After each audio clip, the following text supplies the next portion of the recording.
आपण पाहत आहात EDTV, बातमी अशी जिच्यावर तुम्ही ठेवणार विश्वास।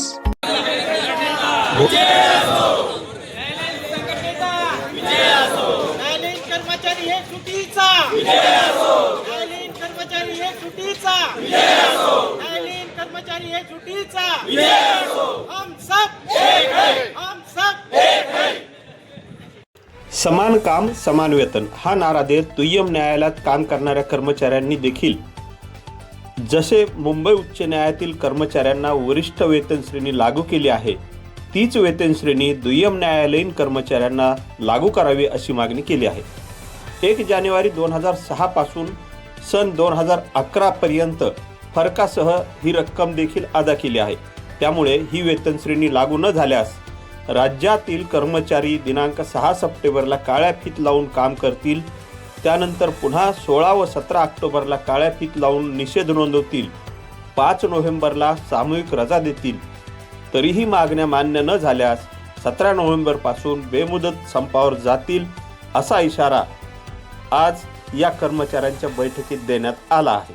दरम्यान राज्यात दुय्यम न्यायालयात काम करणाऱ्या कर्मचाऱ्यांमध्ये लिपिक, अधीक्षक, प्रबंधक आदी वर्गातील 23,000 कर्मचारी, लघुलेखक 2,000, मुख्य बेलीफ, वाहन चालक 2,500 आणि शिपाई सफाई कामगार 7,000 एवढी संख्या आहे। आजच्या आढावा बैठकीमध्ये पुढील आंदोलनासंदर्भात चर्चा करण्यात आली। या आंदोलनाची पुढील दिशा कशी असणार आहे याविषयी अधिक माहिती देत आहेत जालना जिल्हा न्यायालयीन कर्मचारी संघटनेचे अध्यक्ष कल्याणराव टेपले।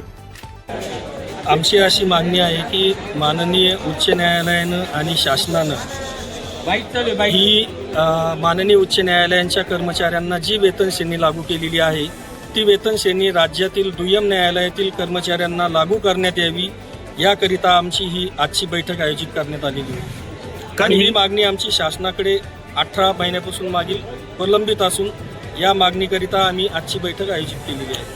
कसं असणार आहे पुढील आंदोलन, पुढची दिशा, तुमचं कसं आंदोलन आहे, काय संदर्भ सांगाल?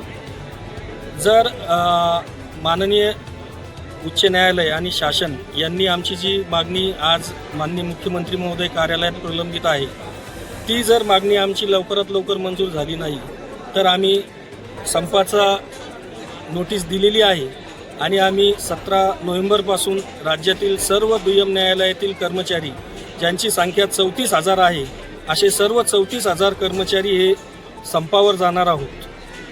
तत्पूर्वी सप्टेंबर आणि ऑक्टोबर महिन्यात आम्ही शासनाचं लक्ष वेधण्यासाठी काळ्या फिती लावून काम करणार आहोत। नेमकी प्रमुख मागणी काय आहे तुमची? आमची प्रमुख मागणी एवढीच आहे की शासनाने आणि माननीय उच्च न्यायालयाने हायकोर्ट कर्मचाऱ्यांना जे की आमचे बांधव आहेत त्यांना जी वेतन श्रेणी लागू केली त्याच खात्यात आम्ही काम करतोय।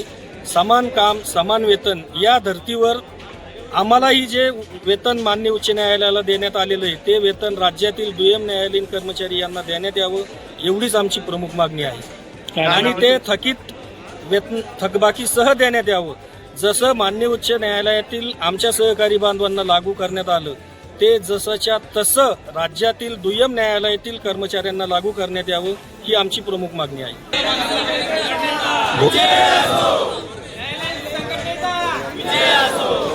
कर्मचारी हे सुटीचा कर्मचारी हे सुटीचा कर्मचारी हे सुटीचा